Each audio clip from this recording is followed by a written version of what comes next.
And it's the same thing. We have to start voting with our dollars. Absolutely. But looking ahead, you mentioned Goldman Sachs, J.P. Morgan Chase, record, not just big profits, record profits off the bailout money. Obama's reform of credit cards was to let them go from 15% to 30% above loan sharking rates. And I keep talking about the breaking point, Gerald. As the system squeezes and squeezes and squeezes, and they have announced in Austin they're going to, and the Travis County is going to raise taxes on property, taxes on septic tanks, taxes on everything, taxes on water, taxes on trash. Doesn't the government understand that there just isn't more for them to steal? I mean, don't they understand? No, they don't understand because of the lifestyles that they live. Look, Alex, the worst job I ever had in my life was when I was the assistant to the Secretary of the New York State Senate. I may have mentioned this on the air. I'd be hanging around the back of the chamber with my pal, and a senator would walk in, and my buddy would leave me to go follow the senator like a little puppy dog to go pull out the chair to help him sit down. These people live like royalty. Look at they fly around the world in their own planes that we, the taxpayer, pay for. They're totally disconnected. Yeah, now they're giving the entire... I'm sorry, what? No, I'm interrupting. Now they're giving the entire House leadership and Senate leadership their own super luxury jets, their own security. They're just absolutely out of control. Exactly. They're totally disconnected, just like they were when in France, when it was off with their heads. They don't understand what's going on with the average everyday working person who has a lousy job, crummy pay, lost benefits, and don't even know if they're going to get a job. Oh, and here's one. How about getting out of college and being, what, $30, $40, $50, $60,000 in debt? Look, we know Ivy League graduates at a law school that can't find jobs. You think they're going to be angry? The revolution has begun. As you pointed out, they're squeezing the little people. Boy, you go through a red light, but they got it on camera. They got you. Everything, the septic tanks, taxes, on and on and on. Toilet taxes, we're going to continue to see it. The revolution is happening. And so now what we're also saying is that we're forecasting a third party by 2012. And we're calling it, for lack of another name, progressive libertarian. Progressive in the things that you talk about with organic foods, with a higher quality of life, without buying junk. Libertarian in the truest sense. You know, look, this is classic empire decline. Could you imagine being involved in foreign entanglements costing us, what is it costing us, $8 billion a month just to be in Iraq? And at a time when the Treasury is being depleted. So that's the new party that we're seeing forming.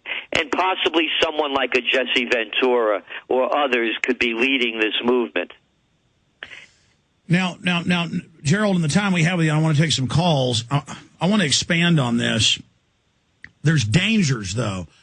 The establishment, generally when the banks loot a country, they fund a communist or a fascist movement to consolidate control, or a communist movement. And we're in a fascist paradigm right now, but I see through Obama or a future president that the establishment is attempting to sell socialism or communism, but really that's just a way to consolidate the people's wealth and give it to offshore banks, but selling to the little guy that, oh, yes, like Michael Moore's new film, capitalism did this, and so the answer is rob the rich. Put caps on what people can be paid. But that won't be put on the big banks and the offshore corporations. That's going to be put on local businesses and local companies. And so kind of the howling mob of people that don't trust the government, but they can be misdirected by the social engineers to then further rob the hereditary enemy of the elite, what's left of the middle class. And so how do we navigate that? Because we know the social engineers have got a lot of tricks up their sleeves. Well, It's going to be a difficult one, and you really nailed it. They're taxing the American business people out of business. They're giving the big tax breaks to the big guys, and Michael Moore is wrong about capitalism. Capitalism isn't dead. Capitalism didn't cause this problem. It was caused by the criminal gangs, the Wall Street mob. You've heard me say this. If the names on Wall Street were named Celente, Caruso, Mondavi, Buitoni, Rossini, Bellini, they call it the mafia. But you're not allowed to call these white shoe boys crooks and criminals. Oh, no. They don't do loan sharking. That's just the cost of doing business to charge 30% on a credit card. Oh, no, they don't do Ponzi schemes or pyramid scams. They do credit default swaps, auction rate securities. No, and they're blaming it on capitalism, just like you said, to turn it into fascism. There's nothing wrong with capitalism. This is greed and corruption. This is the Robert Rubins. This is the Henry Paulsons. This is the Larry Summers, the genius. Larry the Genius Summers. These are the people that have created it. Timothy Geithner. There's nothing wrong with capitalism, so they're going to blame it on capitalism, and just like you pointed out, they're going to use it to turn it around to gain more control. And what's amazing about this is we know that it's Madoff who founded the NASDAQ. We know it's Ken Lay that came up with the global carbon trading scam.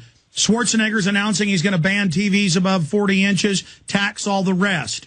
Taxes on firearms, taxes on farms, taxes on ranches, taxes on beef, taxes on plastic. A wet blanket on an already staggering economy that is burning out, that is becoming extinguished. They want to destroy the economy so that they can consolidate it. And we witness these criminals just expanding their scams and never stopping and only getting more greedy with no end in sight. No end in sight. And here's another trend that we're working on. I'm giving two trends. The first one was for 2010 is Terror 2010. The next one is Buy America. As they devalue the dollar and the currencies around the world are worth more, they're going to come in here and buy this country up for dimes on the dollar. So all you people out there, you know who the man you're going to be working for? Well, the man's going to be from China. You're going to be from countries with money. And that's what's going on in this country. We're all going to be enslaved. Stay there, Gerald. Let's come back and talk more about that. Gerald Celente is our guest. And his website is trendsresearch.com, trendsresearch.com. I'm Alex Jones. Our websites are Infowars.com, PrisonPlanet.tv, and Infowars.net. Stay with us. Direct to you. You're listening to the Alex Jones Broadcasting Network. Gerald Celente will be with us for a half hour, till the half-hour point in the next hour. Very honored to have him. I want to throw out some news headlines at him as well. We're going to start taking your calls in T-minus 5 minutes when we go into the fourth and final hour here. Basically, government is a giant nexus point that allows corruption to pour in and feed off the people. The Congress won't even read and won't even publish all of the health care bill. They passed NAFTA and GATT without reading it. Remember, told us how great NAFTA and GATT would be. Gerald, how is the system going to keep the people from removing NAFTA and GATT, ending the open borders, ending all the welfare for illegals? How are they going to be able to continue the war when there's giant soup kitchens and long lines? How are they going to be able to continue this? Well, my answer is a control grid. U.S. News and World Report has announced that the police have kill switches in basically all the new cars through OnStar and other systems where they just turn your car off. They always planned that. I mean, clearly they've put this high-tech control grid in knowing they were going to bring in this tyranny later. But still, I think it's wishful thinking. Like you said, desperate people do desperate things. They're not going to be able to control what happens. No, they're not. It's way beyond their control. You know, people should understand as they look around and they look at who these world leaders are or their own leaders, you know, Nancy Pelosi's, the Barney Franks, the Bonners, the Shelbys, the Dodds, the Obamas, the Geithners, the Summers. Remember all those people you couldn't stand in high school that wanted to be the class president or the head of the student council in college, or the people that worked on the newspapers, the people that you really, that they always thought that they were better than you? Well, guess what, folks? All those people you couldn't stand in high school, those are the people that are telling you what to do right now. And just as you looked at them back in high school, and you saw that they were a bunch of brown nosers and suck ups, and they really didn't know much about anything other than having an attitude. Well, that's who they are. They still don't know much about anything. They pretend to, and they have this phalanx of guards around them, and all of the pomp and circumstances that pumps them up. And of course, they're living these privileged lives, so they actually do think they're better than the rest of us. They're not going to be able to hold it together. We're going to see also, one of our forecasts is that we're going to see great secessionist movements really take hold, and we could actually see the breakup of the republic, just like we saw the breakup of the former Soviet Union.